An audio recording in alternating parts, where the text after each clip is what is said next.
بسم اللہ الرحمن الرحیم. السلام علیکم. میں آپ کا میزبان سمیع ابراہیم حاضر خدمت ہوں. پوڈ کاسٹ آج ہم نے رؤف حسن صاحب کو بلایا ہے اور کوشش کریں گے ان سے جاننے کی کہ اس وقت جو مذاکرات ہو رہے ہیں اس وقت پی ٹی آئی کیا سوچ رہی ہے، اور جو لیڈرشپ ہے ان کے حوالے سے ورکرز کے جو تحفظات ہیں کیا وہ انفاؤنڈیڈ ہیں یا واقعی کیسی وہ بات ہے. کیا دیکھتے ہیں کب تک خان صاحب رہا ہو سکتے ہیں، کیسز بھی پڑے ہوئے ہیں پینڈنگ، بہت ساری چیزیں ہیں. تو رؤف حسن صاحب سے بہترین شخص کوئی نہیں ہے جو ان چیزوں پر بات کر سکے، کیونکہ وہ ہمیشہ جب بھی بولتے ہیں سچ بولتے ہیں اور دل سے بولتے ہیں. رؤف صاحب بہت شکریہ تھینک یو سر کہ آپ نے ٹائم نکالا. حاضر. ہر بندہ جاننے کے لیے سر بے چین ہے کہ خان صاحب کب باہر آئیں گے، اور خان صاحب کہتے ہیں I will be the last one to get out. تو کیا what do you foresee? Thank you Sami صاحب، always a pleasure being here. Sir دیکھیں، بہت سی غلطیاں انہوں نے کی ہیں پچھلے 2.5 سالوں میں، لیکن ایک بڑی گمبھیر غلطی کی تھی انہوں نے، وہ یہ ہے کہ خان صاحب کو پڑھ نہیں سکے تھے کہ خان صاحب کس قسم کے آدمی ہیں. میں پہلے بھی آپ کے پروگرام میں یہ کہا ہوا ہے بلکہ، اور وقت گزرنے کے ساتھ ساتھ یہ حقیقت جو ہے وہ اور زیادہ آشکار ہوتی جا رہی ہے کہ بالکل نہ صرف یہ کہ ان کو پڑھ نہیں سکے، بلکہ ان کو اب بھی یہ نہیں پڑھ پا رہے ہیں اتنا سب کچھ ہونے کے بعد بھی. ڈائریکٹلی سوال کے جواب دینے میں، سر اگر خان صاحب باہر آنا چاہیں تو آج آ سکتے ہیں. لیکن وہ تو پھر کمپرومائز کر کے آئیں گے. نہیں، کمپرومائز تو وہ ایک شاید اس کا پتہ بھی نہ ہو کہ کیا کمپرومائز ہے، لیکن وہ کسی صورت میں رزم بھر بھی کمپرومائز نہیں کرنا چاہتے. اور وہ کہتے ہیں میرے لوگ چھوٹیں گے پہلے، اور کہتے ہیں میں اپنے بارے میں بات ہی نہیں کرنا چاہتا، آپ نے مجھے رکھنا ہے 6 مہینے اور رکھیں، 1 سال رکھیں. یہ انسان کی اسٹرینتھ ہوتی ہے سر، اسٹرینتھ آف کیریکٹر ہوتی ہے کہ وہ شخص 1.5 سال گزارنے کے بعد بھی آج کہتا ہے آپ مجھے 5 سال اور رکھیں، 10 سال اور رکھیں، میں نہیں کمپرومائز کروں گا آپ کے ساتھ. تو آج وہ لوگ جو کہ عطاب نازل کر رہے تھے، وہ ان کے گھٹنے جو ہیں وہ آہستہ آہستہ واپی ہو چکے ہوئے ہیں. میں سن رہا تھا جو مذاکراتی کمیٹی ہے تحریک انصاف کی، سلمان اکرم راجہ صاحب کو، وہ کہہ رہے ہیں جی کہ ہم سے تو وہ کہتے ہیں کہ آپ ہمیں دیں ڈیمانڈ اپنی لکھ کر، ہم ان سے کہتے ہیں کہ آپ اپنی ڈیمانڈ لکھ کر دیں، تو حکومت کہتی ہے کہ ہماری کوئی ڈیمانڈ ہی نہیں ہے. تو اگر ایک فریق کی ڈیمانڈ ہی نہیں ہے تو پھر یہ مذاکرات کا کس بات پر ہو رہے ہیں اور کیا اس کا نتیجہ نکلے گا؟ یہ جو لوگ کہتے ہیں نا کہ ان کی کوئی ڈیمانڈ نہیں ہے، یہ احکامات ان کو صادر کیے گئے ہیں، یہ احکامات کو امپلیمنٹ کر رہے ہیں. ان کی حیثیت کوئی نہیں، ان کے پاس ہے ہی کچھ نہیں کہ یہ دیں یا ان سے کچھ مانگے جا کے انسان. تو یہ تو لازمی بات ہے کہ جو جس کے پاس طاقت ہے وہی انہی نے ان کو انسٹرکٹ کیا ہے کہ وہ بیٹھے. جہاں تک ہمارے ڈیمانڈس کا سوال ہے تو ہم بسا اوقات کہہ چکے ہوئے ہیں، ہم نے نیشنل اسمبلی کے پلیٹ فارم کے اوپر کہا ہے، جب پہلی ہماری میٹنگ ان کو ہوئی ہے تو اس وقت ہم نے کہا ہے وہ ساری چیزیں ریکارڈ ہوتی ہیں تو وہ ریکارڈ کے اوپر موجود ہیں. نمبر 1 پولیٹیکل پرسنس کو رہا کیا جائے. نمبر 2 9 مئی اور 26 نومبر کو جو انفارچونیٹ ہیپننگس ہوئی ہیں ان کے بارے میں انڈیپینڈنٹ جوڈیشل کمیشن تشکیل دے جو کہ اس کو انویسٹیگیٹ کرے تاکہ اصل مجرمین کا احاطہ کہ ان کا پتہ چلایا جا سکے. یہ بیسیکلی 2 ہیں. اس کے علاوہ اور بھی ڈیمانڈ ہے، لائک نیریٹو کے بارے میں جو ان کا مینڈیٹ ہمارا انہوں نے چرایا ہوا ہے اس کے بارے میں ہے، 26 کانسٹیٹیوشنل امینڈمنٹ کے بارے میں ہے. لیکن یہ چیزیں لکھ کے نہیں دی جاتی ہیں. آپ بات چیت شروع کریں، مجھے تو سمجھ ہی نہیں آ رہی ہے کہ یہ کیا عرضی مانگ رہے ہیں، وہ جیسے کہتے ہیں نا عرضی، کیا العرض لکھ کے دیں ہم کو، جناب عالی گزارش ہے آپ کی خدمت اقدس میں ہم عرض کرتے ہیں کہ بلا بلا. بچکانہ کھیل ہو رہا ہے. یہ بچکانہ کھیل سے میرا خیال ہے گریز کرنا چاہیے. جہاں تک رہا ٹاکس کا، سمیع صاحب میری کنٹینشن یہ، اور میں کئی دفعہ کہہ چکا ہوں، ان کے انٹرسٹ میں یہ چیز ہے کہ یہ کمیٹی کھیلے، کیونکہ بیسیکلی ان مذاکرات کا مقصد ریلیف پرووائڈ کرنا نہیں ہے، انصاف پرووائڈ کرنا نہیں ہے. ان مذاکرات کا مقصد انٹرنیشنل کمیونٹی کو ایک میسج دینا ہے کہ ہم ان کے ساتھ پولیٹیکلی انگیجڈ ہیں اور بات چیت کر رہے ہیں. وہ اس چیز کو لمبا کرنا چاہیں گے، جتنا زیادہ لمبا کر سکے. ہمارے حق میں یہ چیز نہیں جاتی. ہمیں 15 جنوری کی پہلے ڈیڈ لائن تھی، اب مجھے بتایا گیا کہ انہوں نے 30 جنوری تک اس کو کر دیا ہے. میرا خیال ہے کہ 30 جنوری سے آگے کسی صورت میں یہ مذاکرات نہیں جاری رہنے چاہیے. جو بھی فیصلہ ہوگا اگر کرنا چاہیں تو اتنی وقت میں کر سکتے. لیکن ایک سوال پیدا ہوتا ہے جب پی ٹی آئی لیڈرشپ کو یہ ادراک ہے کہ یہ صرف انگیج کرنا چاہتے ہیں دنیا کو ایک گمراہ کرنے کے لیے اور اس میں سے نکلے گا کچھ نہیں. خان صاحب بھی کہتے ہیں کہ یہ صرف ایک گپ شپ ہے، تو کیوں پی ٹی آئی اس میں انگیج ہے؟ ایک بہت بڑی ایک پرسیپشن ڈیولپ ہو گئی تھی کہ جی ہم پولیٹیکل فورسز سے انگیج کیوں نہیں کر رہے ہیں، کیونکہ ہماری تو کنٹینشن یہی تھی کہ ہم نے جن کے پاس طاقت ہے، جو کچھ کر دے سکتے ہیں، ان کے پاس جو کچھ کر سکتے ہیں، انہیں کے ساتھ انگیج کریں گے تو وہ ایک پروڈکٹیو چیز ہوگی. میں بار بار یہ کہا ہے اور اس کو ریپیٹ کرتا ہوں، آج بھی ہم ایکچولی ان کے براستہ اسی طاقت سے انگیجڈ ہیں، بات کر رہے ہیں. لیکن ایک میکنزم بنایا گیا ہے، وہ ایک کانسٹیٹیوشن کی وہ بات چیت ہوتی ہے کہ جی ہم نہیں چاہتے کہ ہم دیکھے جائیں یا کوئی ہم پولیٹیکل رول جو ہے وہ پلے کرتے ہوئے دیکھے جائیں، ہم یہ رول نہیں پلے کرنا چاہ رہے. سو ایک پلیٹ فارم کریٹ کیا گیا ہے، اس کو آپ پرائم منسٹر کا پلیٹ فارم کہہ لیجیے یا آپ اسپیکر آف نیشنل اسمبلی کا پلیٹ فارم کر لیجیے گا، لیکن بات چیت جو ہے وہ ایکچولی انہوں نے ہی فیصلے کرنے ہیں. ٹھیک ہو گیا، مان لیجیے بات تو بڑا ریزنیبل ہے آپ کی بات. اب ذرا تھوڑا سا ایک اور سائڈ پہ آ جائیں. فوجی عدالتیں، سزائیں ہوئیں، اس میں سے کچھ لوگوں کو جو چند ماہ ان کے رہ گئے تھے وہ ان کو معاف کر دیا گیا سزاؤں کو، لیکن اس پر جو نون لیگ کا رد عمل ہے عظمہ بخاری صاحبہ کا کہ فوج کو ریوزٹ کرنا چاہیے، بلوائیوں کو اگر آپ چھوڑیں گے 9 مئی جیسے واقعات ہوں گے، تو اگر یہ انہی کے نمائندہ ہیں اور پھر اسی طریقے سے بات چیت ہو رہی ہے تو عین اس موقع پر بات چیت کے بیچ میں یہ تو ایک مجھے کچھ ان کے فیئر یا کچھ اور کہانی لگ رہی ہے. دیکھیے جی، حکومت وقت جو ہے اس کا کبھی انٹرسٹ نہ تھا نہ ہے کہ بات چیت ہو، لیسٹ آف آل کہ بات چیت کامیاب بھی ہو، کیونکہ اگر مذاکرات کامیاب ہوتے ہیں تو پھر یہ نہیں رہیں گے، کوئی اور آ جائے گا. وہ اگر آپ مینڈیٹ کو ریسٹور کرتے ہیں تو پی ٹی آئی آ جائے گی، ٹھیک ہے. وہ یہ نہیں چاہیں گے کبھی بھی. سو ہمیں بالکل کلیئرلی انڈرسٹینڈ ہم کرتے ہیں کہ جی یہ بالکل کوشش نہیں کریں گے کہ مذاکرات کامیاب ہوں، بلکہ یہ پوری کوشش کریں گے کہ مذاکرات ناکام ہوں. جہاں تک رہا ملٹری کورٹس کا، تو ہم ملٹری کورٹس کی ایگزسٹنس کو نہیں مانتے. سو اس جب due process of law he follow نہیں کیا گیا پنشمنٹ دینے میں، تو پھر معافیاں دینا تو کوئی معنی نہیں رکھتا. تو یہ ایک کہانی ہے، وہ ٹھیک ہے چل رہی ہے، لازمی بات ہے، جو کہ ہمارے کنٹرول میں نہیں ہے. تو جب تک چلائیں گے یہ تماشا چلے گا، وہ چلے گا. ہم ملٹری عدالتوں کو نہیں مانا، ہم نے کبھی نہیں مانا، اور ہم ان کی ججمنٹس کو بھی بالکل نہیں مانتے، اور وہ ہم نے عدالتوں میں چیلنج بھی کر رکھا ہوا ہے.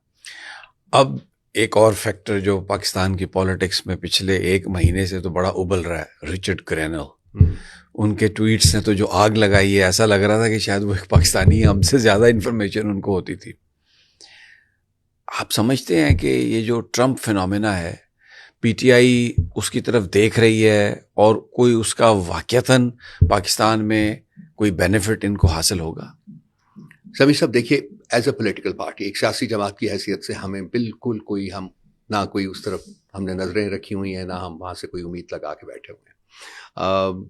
ہماری انٹینشن یہ ہے، اور ہماری as a political party struggle بھی یہی ہے کہ جی ہم نے اپنے مسائل کو اسی ملک کے اندر رہ کے حل کرنا ہے، ملک کے آئین اور قانون کے مطابق. انفارچونیٹلی نہ آئین رہا ہے نہ قانون رہا ہے. یہ ایک اور کہانی ہے، ایک اور داستان ہے. وہ ہم بیان کرنے لگیں تو اس کا کوئی نقطۂ آخرت نہیں ملے گا آپ کو، وہ چلتی جائے گی. لیکن جو بھی ہے، جیسا بھی ہے، اسی آئین اور اسی قانون کے تقاضوں کو مد نظر رکھتے ہوئے ہم نے آگے بڑھنے کی کوشش کرنی ہے. جہاں تک رہا Richard Grenell and so many other people, by the way, وہ صرف رچرڈ کینل تک نہیں ہے.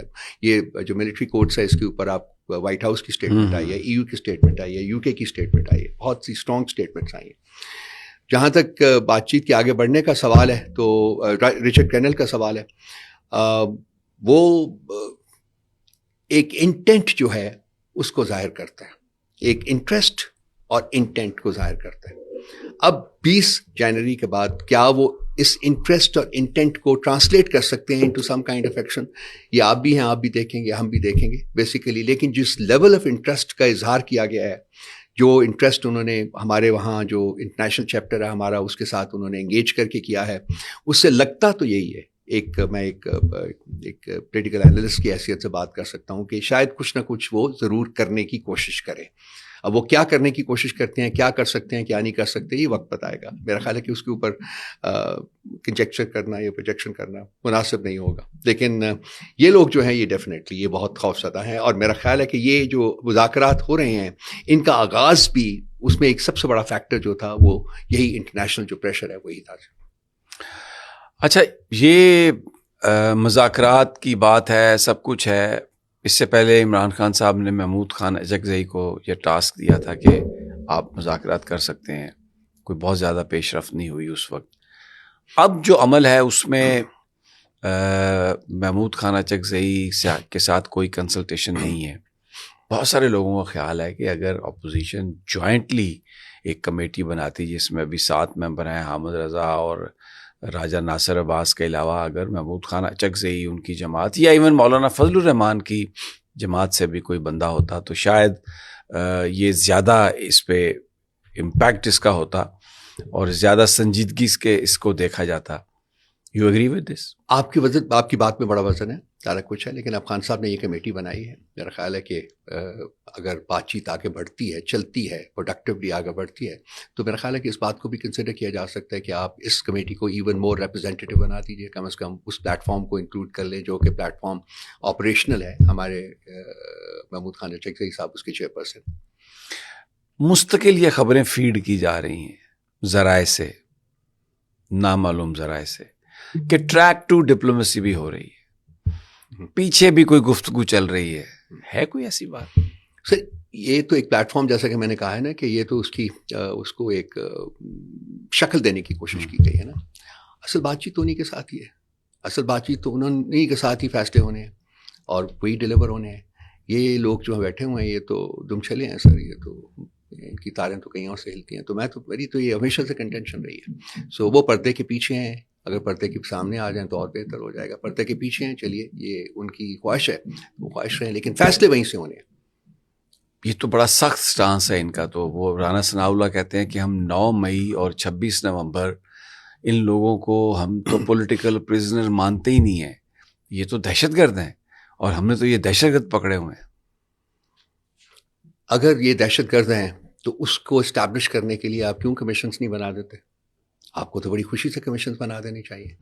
آپ 3 انڈیپینڈنٹ ججز پکڑ لیجیے سپریم کورٹ کے اور اس کے تحت یہ کمیشن بنا دیجیے. ان کو دے دیجیے ٹائم لمٹ کہ جی 60 دن کے اندر یا 30 دن کے اندر یا 45 دن کے اندر آپ اپنا جو فیصلہ صادر کریں. چلیے ہم بھی مان لیں گے پھر اس کو.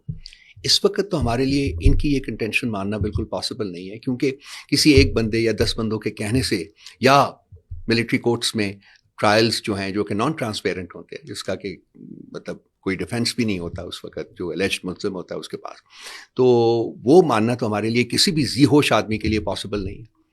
تو اگر رانا ثناء صاحب اتنی ساری اپنے پولیٹیکل ایکسپیرئنس کے باوجود اس قسم کی گفتگو کرتے ہیں تو مجھے حیرانگی ہوگی.